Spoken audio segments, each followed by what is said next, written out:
अस्सलाम वालेकुम, सफ़ी न्यूज़ में खुशामदीद। नाज़रीन, आज का ये वीडियो ख़ास तौर पर सऊदी अरबिया में रहने वाले तमाम गैर मुल्की भाइयों के लिए है। आज की इस वीडियो में हम आपके साथ 5 सवालों के जवाब शेयर करेंगे जो उर्दू न्यूज़ ने दिए हुए हैं।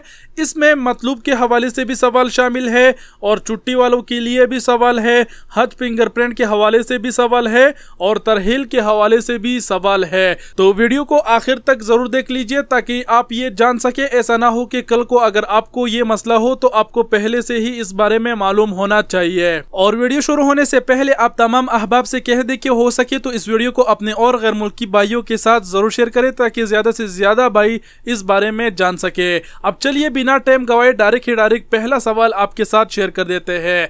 पहला सवाल है, वली मोहम्मद दरियाफ्त करते हैं कि क्या मतलूब होने के बाद इकामत तजदीद हो सकता है या नहीं। मतलूब पहले वाली कंपनी ने किया था, वहां से नकल कफाला किया जा चुका था। जवाब, सऊदी अरब में कानून मेहनत के तहत लाजमी है कि गैर मुल्की मुलाजिम इसी कंपनी या इदारे में काम करे जिसकी कफालत में वो मुमलिकत आया था। अगर वो ऐसा नहीं करता और किसी और जगह काम करता है तो कंपनी या इदारा या जाती कफील की ये जिम्मेदारी होती है कि वो कारकुन के बारे में मुतल्लिका इदारे को मुतला करे। इस इतला को कानूनी इस्लाह में हुरूब कहा जाता है। अगर आपका मकसद हुरूब है तो ये जुर्म है। जहाँ तक आपने लफ्ज मतलूब इस्तेमाल किया है वो कानूनी इस्लाह में हुरूब के ज़मरे में नहीं आता, बल्कि इसका मकसद किसी मामले में मतलूब के होते हैं। आपको चाहिए कि साबका कंपनी से रुजू करे और मालूम करे कि इन्होंने नकल कफाला के बाद आपको मतलूब की फुर्सत में क्यों शामिल किया है। जब तक आप साबिक कंपनी से इस मामले को ख़त्म नहीं कराते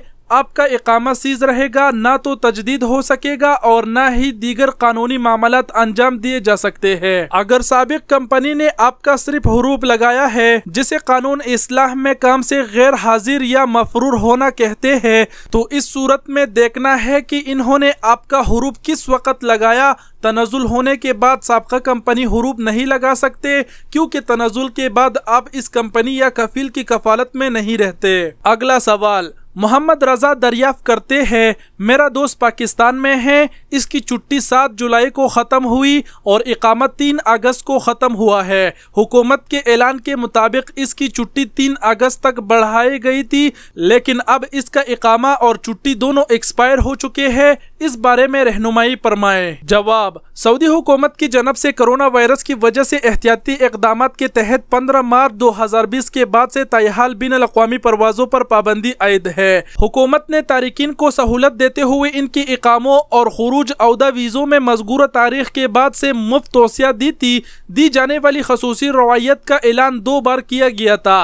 ताई अहम इस हवाले से हुक्काम का कहना था कि वक्तन फवक्तन मामलात का जायजा लेने के बाद हालात को देखते हुए गैर मुल्की कारकुनों के इकामों और दीगर मामलात के बारे में ऐलान किया जाएगा। आप ही नहीं बल्कि बेशुमार तारिकीन वतन जो इस अरसे में छुट्टी गए थे वो ताहाल वापिस नहीं आ सके, इसलिए परेशानी की कोई बात नहीं। सऊदी हुक्काम की नज़र में तमाम मामलात है और मुमलिकत में इंसानी हमदर्दी के हुसूलों को हमेशा मुकद्दम रखा जाता है। इस एतबार से हुक्काम हालात का जायजा लेते रहते हैं। इस अमर का यकीन रखे कि जो ही कोरोना वायरस के हवाले से सूरत हाल मामूल पर आएगी तो बिन अक़वामी परवाज़ी की बहाली के हवाले से ऐलान कर दिया जाएगा, जिसके बाद वो तारिकीन जो मुमलिकत से बाहर गए हुए थे इनकी वापसी का तरीक़ाकार भी वाज़िया किया जाएगा। अगला सवाल, गुल बहादुर का सवाल है कि मेरा इकामा ख़त्म हो चुका है, हज परमट खिलाफ वर्जी की वजह से फिंगरप्रिंट भी ले गए थे, क्या मैं दोबारा आ सकता हूँ। जवाब, हज परमट के बगैर जाने वाले कानून शकनी की मरकतब होते हैं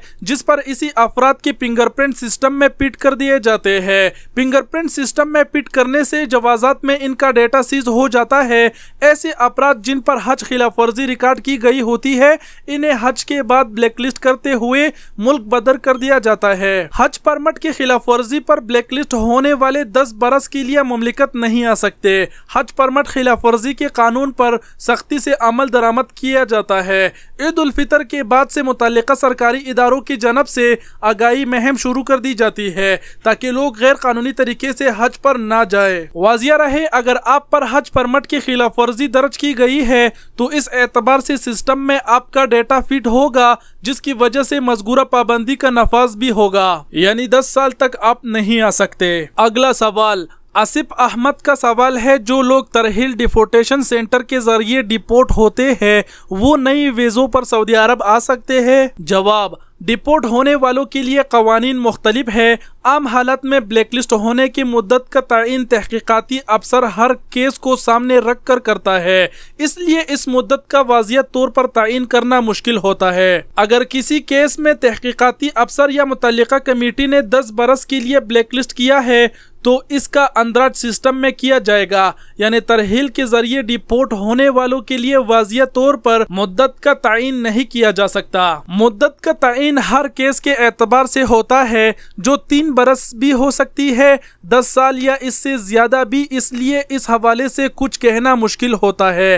तय अहम जिस वक़्त डिपोर्ट के अहकामात सादिर किए जाते हैं, इसमें दर्ज की गई मुद्दत के तयन के हवाले से डिपोर्ट होने वाले को मुतला कर दिया जाता है। यानी कहने का मतलब यह है कि जिस वक्त आप डिपोर्ट हुए थे उस वक्त आपको बताया गया होगा कि आप कितने साल के लिए ब्लैकलिस्ट कर दिए गए हैं। अगला और आखिरी सवाल, आदिल आसिफ भट्ट कहते हैं वो 2 बरस कबल छुट्टी लगवा कर सऊदी अरब से आया था, बाद आजा वापस नहीं गया, क्या मैं नई वीज़े पर दोबारा आ सकता हूँ? जवाब, सऊदी अरब में इकामा और मेहनत कानून के तहत रिहाइश इख्तियार करने वाले गैर मुल्की को छुट्टी जाते वक्त खुरूज औदा यानी एग्जिट री एंट्री वीज़ा जारी किया जाता है, जिसका मकसद मकरूरा मुद्दत के दौरान वापस आना है। एग्जिट री एंट्री वीज़े पर अमल न करने वालों को भी मुमलिकत में ब्लैक लिस्ट कर दिया जाता है।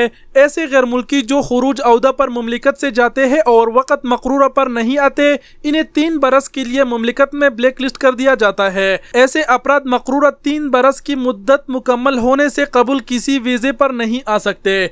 आप भी इसी ज़मरे में शामिल है। आप खुरूज औदा पर गए और वापस नहीं आए, इसलिए मकरूरा मुद्दत तक किसी दूसरे वीज़े पर मुमलिकत नहीं आ सकते। और मज़कूरा खिलाफ वर्जी की मरकतब अपराध अगर मकरूरा मुद्दत से कबूल आना चाहे तो इनके लिए सिर्फ एक ही रास्ता है, वो ये है कि पुराने कपील जिसके वीज़े पर थे अगर वो दोबारा वीज़ा जारी कर दे तो आप दोबारा आ सकते हैं, कोई अमर मना नहीं, लेकिन नए कफील की वीज़े पर हरगिज नहीं आ सकते। जी तो नाजरीन, ये थे 5 अहम सवाल जो हमने आप लोगों के साथ शेयर किए। उम्मीद करता हूँ ये 5 सवालों के जवाब जानकर आप लोगों को थोड़ा बहुत फायदा जरूर मिला होगा। और वीडियो बहुत ही बड़ी हो गई, मैं माजरत चाहता हूँ। वीडियो देखने का बहुत बहुत शुक्रिया। अपना बहुत सारा ख्याल रखिएगा।